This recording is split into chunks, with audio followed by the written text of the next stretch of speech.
Simon Ekpa's arrest. It is game over to those clinging for baseless December declaration. IPOB lawyer. Can you people imagine this? If you people know that who is making this comment is Ifeanyi Ejiofor, then tell me what mind that this guy have, and they said he's fighting for Mazi Nnamdi Kanu's release. If he said it is a baseless December declaration. In other words, he never believed in Biafra, but he claimed to be an IPOB lawyer fighting to release Biafrans in the custody of Nigerian, in the correctional centers of Nigeria. An IPOB lawyer, an Igbo man, Caro White, useless entity, making this kind of a guided statement. I saw this message even before 29th convention. You understand? I said, let me calm down, and I will bring out that news. It rather come too late, because he thought that December declaration would have been. He said it is effort in futile because Simon Ekpa was arrested or detained or called for questioning. Biafrans are not, Simon Ekpa is not fighting for Biafra to put inside his pocket. Biafra is never Simon Ekpa's personal property or personal business. Biafra is never Nnamdi Kanu's personal business. Everybody can fight for Biafra. Look at what this monkey is supposed to be out there agitating for Biafran's self-referendum and self-determination. This monkey is here saying baseless December declaration. Look at the kind of people we have. Just like stakeholders in Biafra land now are holding meeting, telling Finland government to sentence Simon Ekpa to death and free Mazi Nnamdi Kanu. Can you imagine this? Who do us, and how do we get to this point? I'm still asking this question without nobody giving me a concrete answer. Let us continue. We have other headlines. Some people call me ignorant because I am from Brunei and we are Agbada Senator Ndume. Just in, while we arrested investigative journalist Fisayo Soyombo, Army reviews. Okonjo-Iweala, reappointed World Trade Organization Director General. There's nothing to celebrate here because we have never benefited anything from this buffalo called Okonjo-Iweala. Ndara. I beg my people, now this little headline we are going to treat this morning. Please like, share, comment, and make sure you subscribe to my channel for more interesting videos. Today, we are going to be a gentleman broadcaster. No shouting. You get the point now, eh? So let us start with the news of this nonsense Caro White, Ifeanyi Ejiofor. Chineke ya kpoko mgbe na-adịghị anya. The Council to the Indigenous People of Biafra, the ex-council, Let's Council to the Indigenous People of Biafra, IPOB, Ifeanyi Ejiofor, has called on the people of the Southeast region to unite and restore peace in the land. Nigeria News report that this comes days after the arrest of self-acclaimed Prime Minister of the Biafra Republic government in exile, Simon Ekpa Njoko.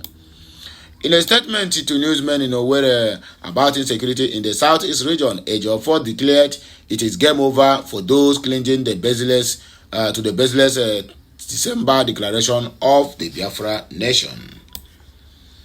He said, I have always maintained that lies, deceit, fraud, treachery, and criminality have an expiration date. When the truth reaches its breaking point, it is inevitable.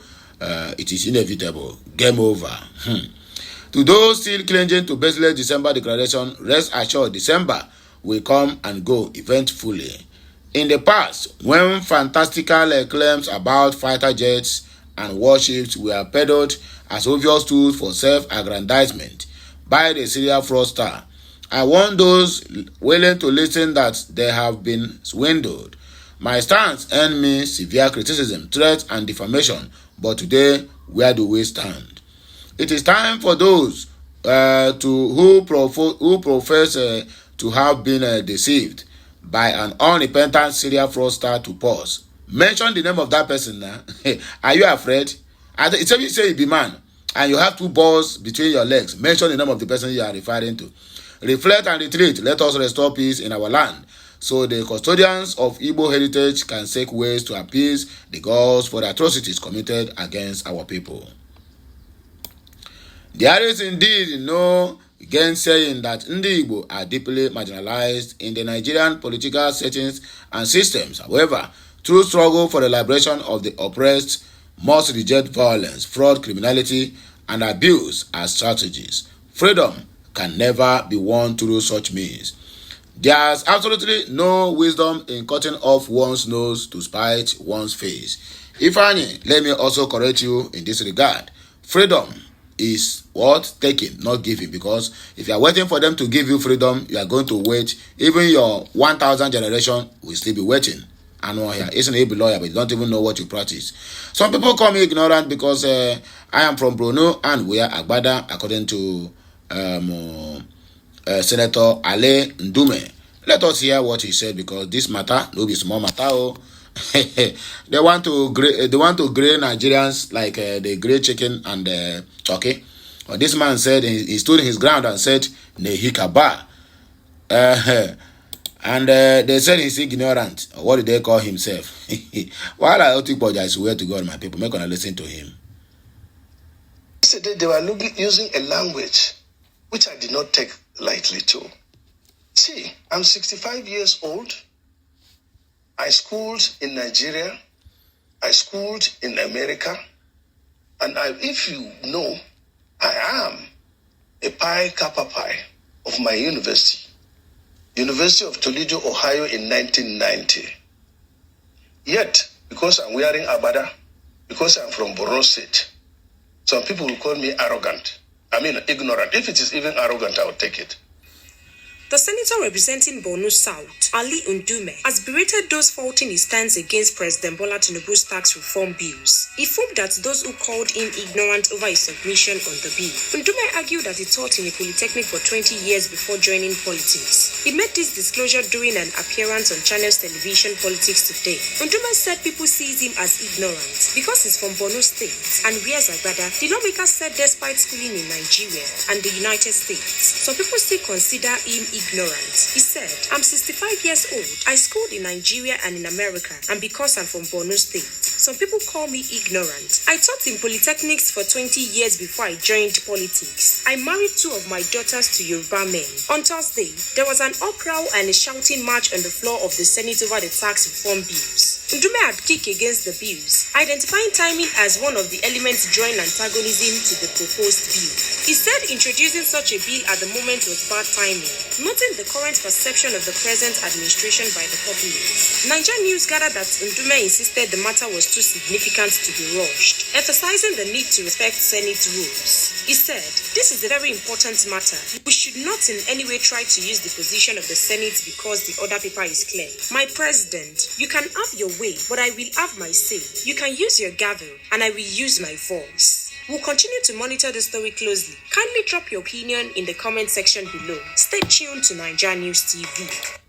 So that is it. Another Yaramu, he said they call him ignorant because he wears Agbada. I'm from Ebonyi State, without knowing that the guy have something upstairs. Anyway, why we arrested investigative journalist Fisayo Soyombo Army reviews on a bid to clamp down on the voices of the voiceless, on the voices of those who said Nehikaba to the corruption.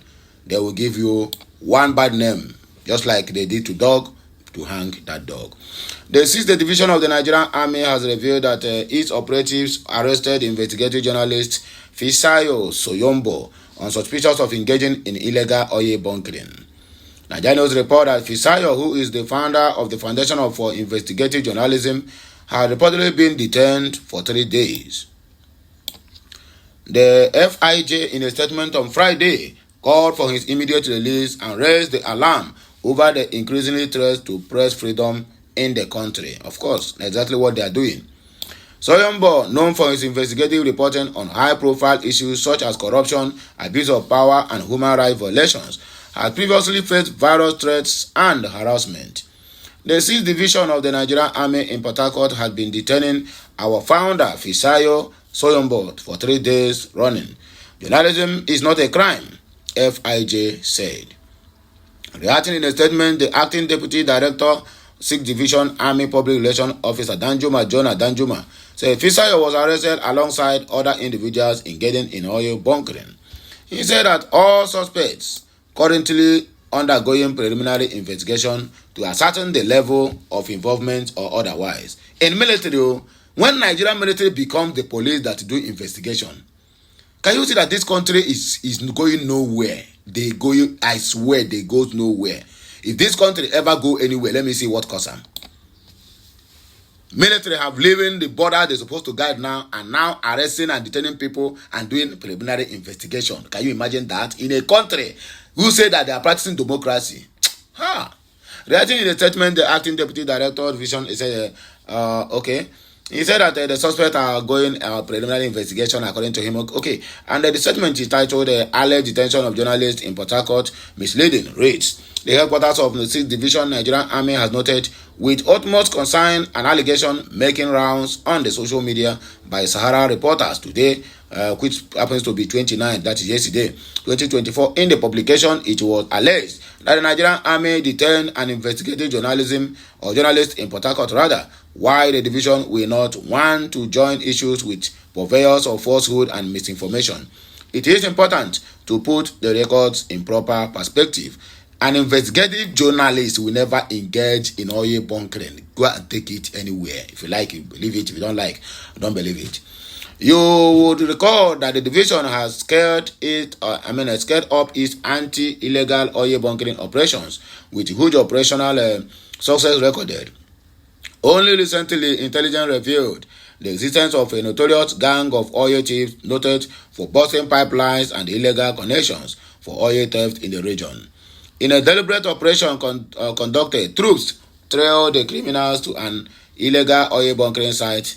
In a subsequent operation carried out, troops worked on the site where arrests were made, including one Fisayo Soyombo, who was also arrested at the scene.